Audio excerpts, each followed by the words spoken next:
21st century, highly primitive way of communicating, because that's the only way for most of the war they can run this alliance.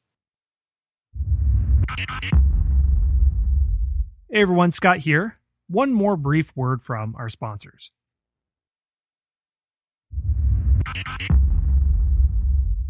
Well, I'd like to focus on the final parts of your book where you look at how the limits and in their correspondence and the issues and the egos set the stage for the Cold War. When you mentioned earlier that a lot of the discussion settled on what the post-war world would look like, what were some of the scenarios proposed that you think would surprise people the most? I think the surprising thing for people now who, of course, are habituated to the idea that the Cold War came about pretty rapidly, is that I don't think any of these three leaders intended that to happen. There is in the book, and we mention it, a draft in the Stalin archive of a post-war alliance treaty between the three countries. That we don't know why that draft was not pursued, but it's an indication that Stalin was certainly thinking along those lines as one option. There's no doubt that he expects the alliance to continue economically. He expects to be able to get large amounts of Western aid.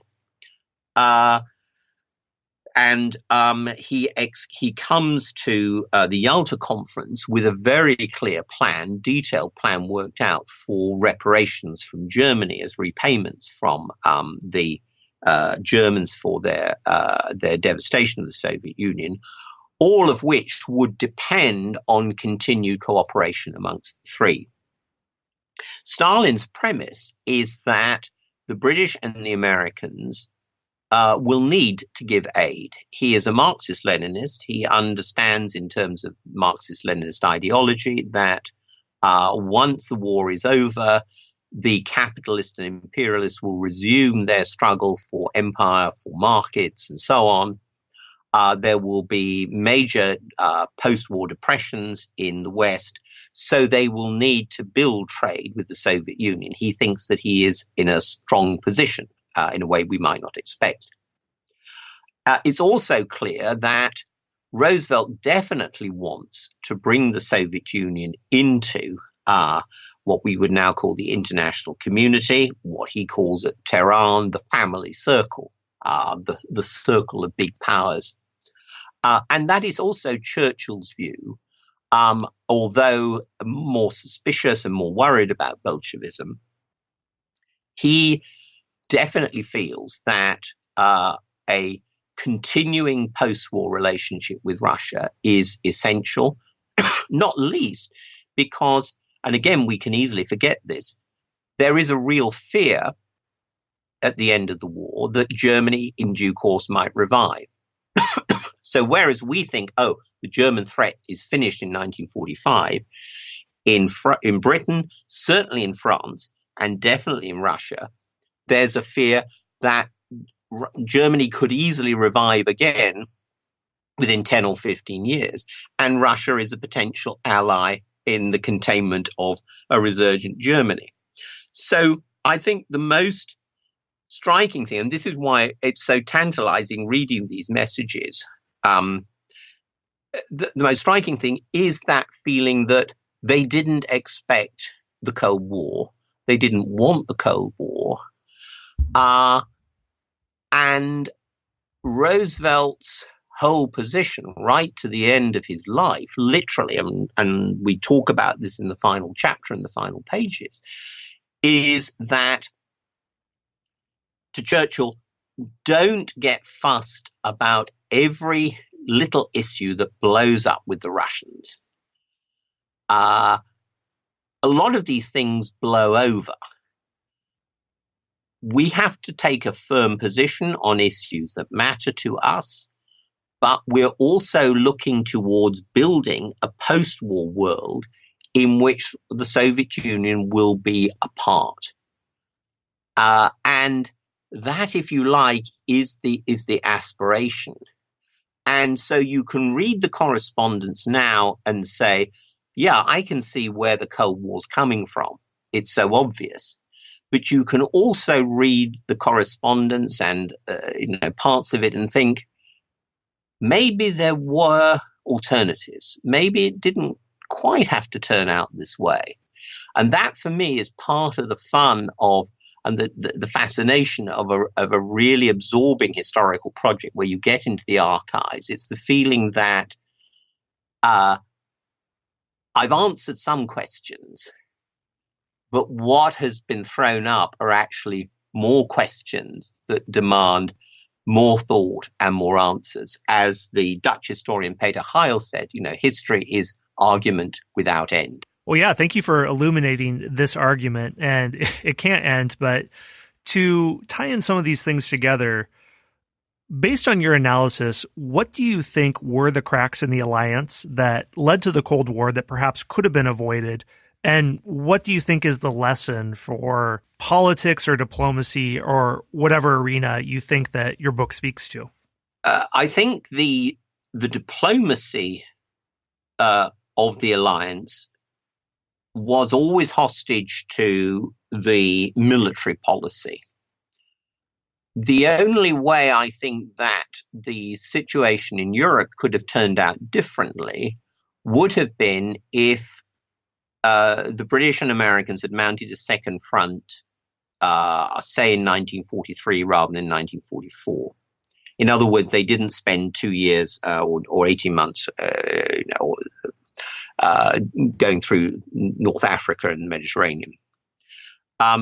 Because the fact that there is no second front, in fact, in the West till June 1944, means that the land war in Europe is going to be decided on the Eastern Front.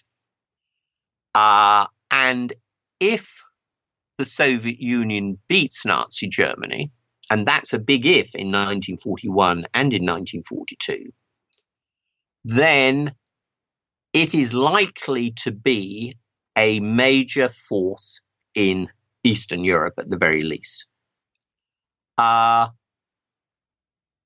The only way that could have been a different kind of balance of power could have been created is if, as I say, there had been a landing in France a year earlier. But that's virtually impossible partly for logistical reasons.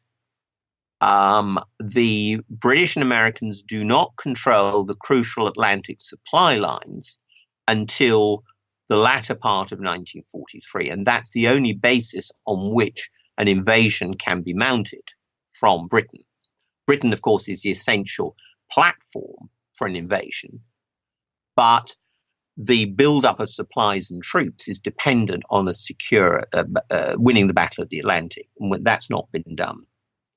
But the other point, and this is revealing of the divergence in ideologies between the countries, you could have imagined a landing, perhaps, or smaller scale landings in 1943, maybe even 1942, which is what Stalin is urging, if Churchill and Roosevelt had been willing to pay a much higher price in human life for it.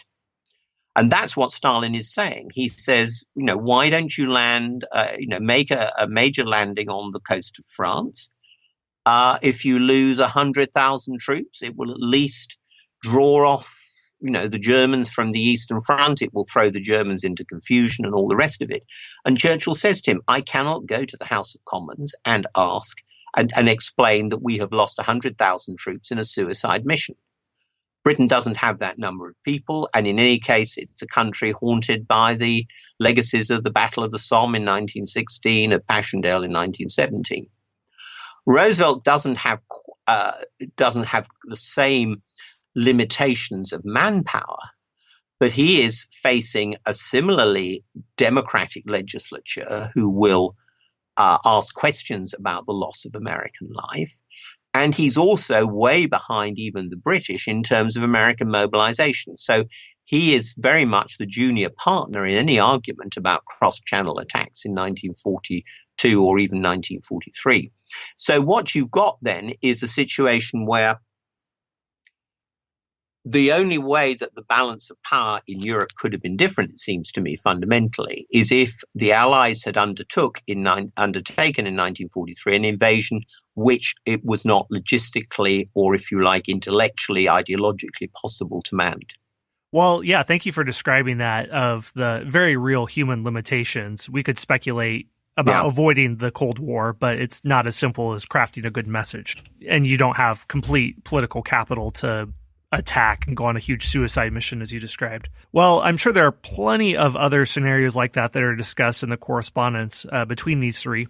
And the book is The Kremlin Letters, Stalin's Wartime Correspondence with Churchill and Roosevelt. David, thank you for joining us. My pleasure, Scott. Thank you. Well, that's all I have for today. There's probably a million other things that could be said, but I think this is a good stopping point. As always, I want to thank the Knowlton's Rangers, especially our spy masters, Baron Fraser, Chris from Maine, Carl from Norway, Moondoggy from Ohio, Rick Knowlton, Vic and Irene, Mike from New York, Michelle, and Marlene. I'll explain what that is in a second. If you like the show and want to help it grow, there are 4 easy ways for you to do it. 1, like and subscribe to the show on the podcast player of your choice. This helps spread the word about the show. 2, join our Facebook group. Here we can keep the discussion going about new episodes, and you can talk about what you like and didn't like. And you can find this group if you just search for History Unplugged on Facebook. 3, we have an online store with t-shirts, phone covers, and other accessories featuring awesomely bad history puns that were crowdsourced by you, the audience. And you can find that if you go to teespring.com/stores/history-unplugged. That's teespring.com/stores/history-unplugged. 4, and this is really the best way to dive deep with History Unplugged, and that's to become one of the Knowlton's Rangers. If you know your American history, you know the Knowlton's Rangers were an elite spy and reconnaissance group in the American Revolutionary War, but it's also the name of the membership program of History Unplugged. You can join at 3 levels. If you join at the level of Scout, you can hear all the episodes of History Unplugged completely ad-free and get early access to new episodes, at least a week early. If you join at the Intelligence Officer level, you get special bonus episodes, like a 10-part series on the World War II hero Audie Murphy, a multi-part series called Ottoman Lives about different people in the Ottoman Empire, and a series called Rendezvous with Death that looks at biographical profiles of Americans who went to fight in World War I before America entered the war. The last level is Spy Master, where you get all that stuff, but you also get 3 hardcover history books: Forging a President, How the Wild West Created Teddy Roosevelt, Race to the Top of the World, Richard Byrd and the First Flight to the North Pole, and The Last Fighter Pilot, the true story of the final combat mission of World War II. Another bonus is you can choose a history topic for me to focus on for an entire episode that can go up to an hour, and I'll answer whatever question you have for me, and you get a shout out at the end of each episode. If you want to learn how to become a member of the Knowlton's Rangers, go to patreon.com/unplugged. That's patreon.com/unplugged. All right, well, that is all for my spiel. Thanks for listening to the History Unplugged podcast, from ancient Greece to the Cold War and everything else in between. See you next time.